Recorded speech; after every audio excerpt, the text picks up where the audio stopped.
So, hi guys! So, ito na siya. May nakahanda na akong kamatis at saka sibuyas.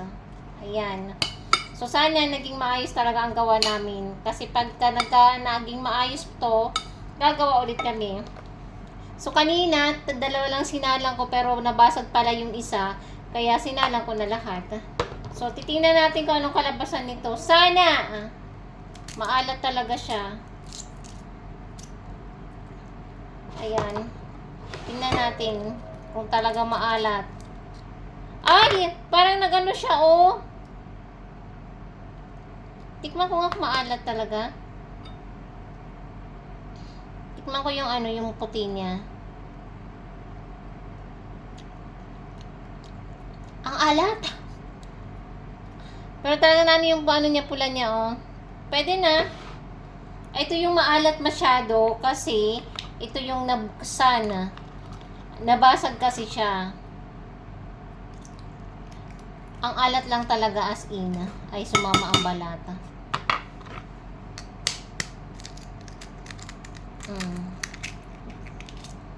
Ayan. Uy, pwede na. Pero hindi talaga siya yung gusto kong maano talaga. Yung parang, yung di ba yung ano sa atin? Ayan, yung medyo naglalangis-langis talaga siya. Hindi naman siya naglalangis, pero talagang umala talaga yung ano balat niya. Malit siya. Medyo. Ayan. Hindi ko alam kung tama na yung ano, 20 days ang ginawa ko. Kasi nakalagay dun 20 days. Ayan. Hindi lang siya 20 days. 20, 1, 2. 22 days siya. 21 pa lang ngayon. 23 days siya. Pwede na siguro. Oh, pwede na. Kung pang ulam-ulam lang naman. Oh, di pa?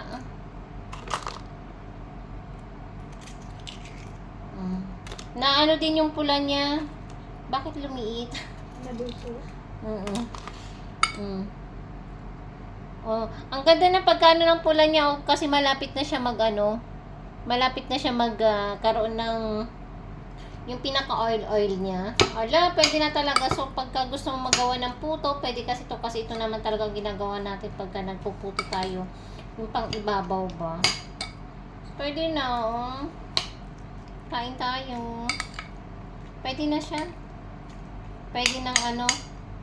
Pwede na ulit kami gumawa ng itlog na ano, maalat. Oh, di ba? So, ayan, pwede na tayong kumain. Ang aking ano, homemade na itlog na maalat. Oh, di ba? Ang sarap niya. Hi guys! So, for today's video, namiss ko kumain ng ano, ng itlog na maalat. So, try kong gumawa ng itlog na maalat. Meron ako ditong 10 itlog. Itatago natin dito. Itatago. Try ko siya. So, make sure lang natin ang itlog natin hindi basag. Ayan.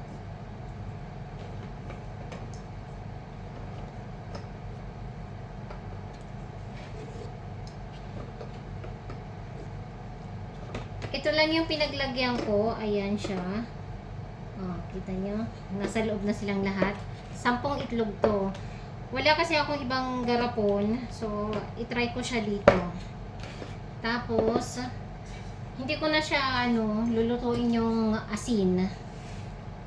Mainit na tubig lang hanggang sa matunaw siya. So, meron ako ditong rock salt. Sa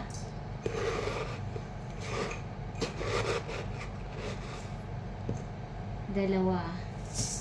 Dagdagan natin para medyo talagang maalat siya. Maalat.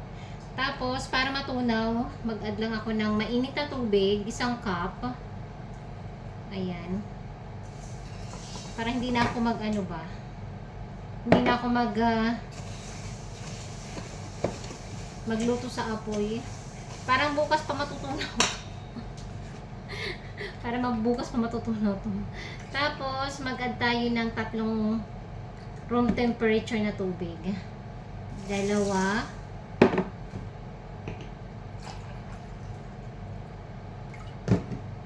3, 4. Ayan, 4 siya.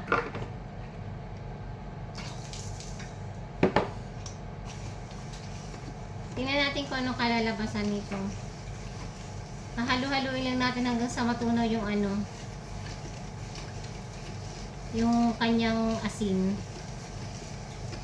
Sana matunaw siya agad kasi ang ginamit ko dito rock salt.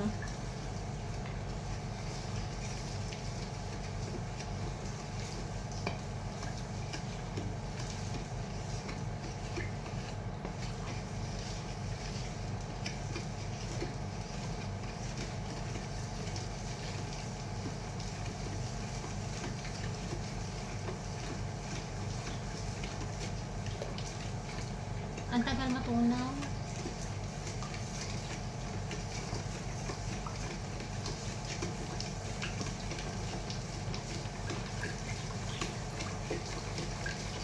Ayan, nabasa na ako.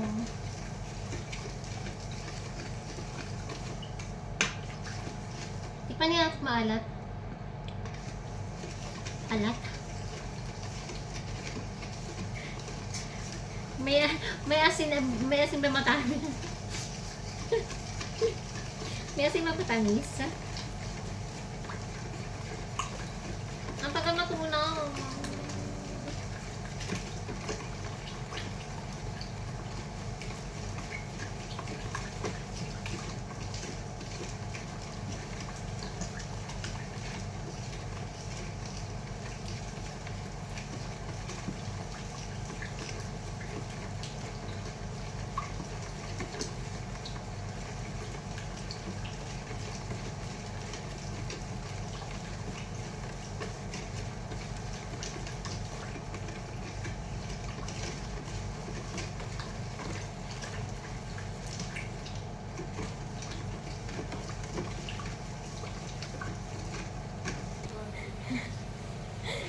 Ang tagal magtunaw ng asin. Ayan, lagyan na natin. Kailangan daw lubog na lubog. Pero yung asin ko hindi pa tunaw. Ang tagal. So sa mga katulad ko nag-uumpisa nito, I suggest na ang asin talaga ay kailangan talagang lutuin. Pakuluan. Kaya ang tagal niyang matunaw. Ay lang. Ilubog na natin kahit hindi pa masyadong tunaw yung asin. Matunaw na lang. Ayan. O, naglutangan sila. Tapos kasi sabi, kailangan daw may pampabigat. Katulad kung sino mga kasama niya sa buhay na pabigat ba sa buhay. Sana all. May pabigat sa buhay.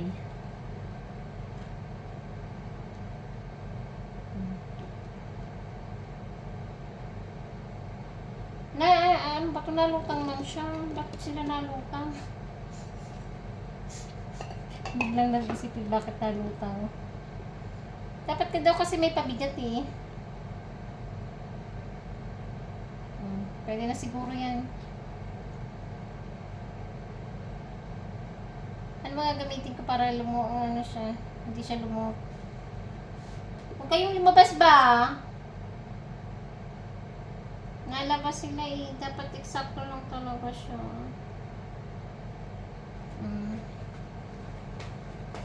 Hapdi sa kamay kay ano siya. Wala kay ano man siya. Ano ba maganda para hindi siya lumabas?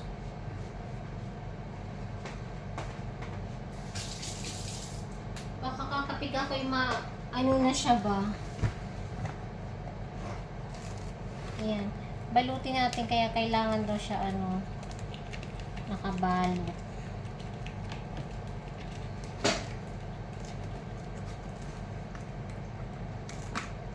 Ayan. Binalit na siya ng Plastic nylon. Para hindi siya suminaw. Hindi ko lang alam kung tama yung pinagagawa ko, ano. Saka na siyang tatakpan.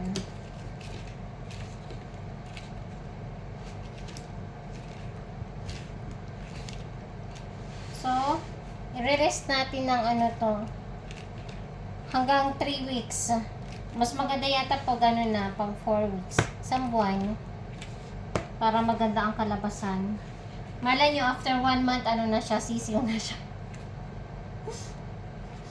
Taran!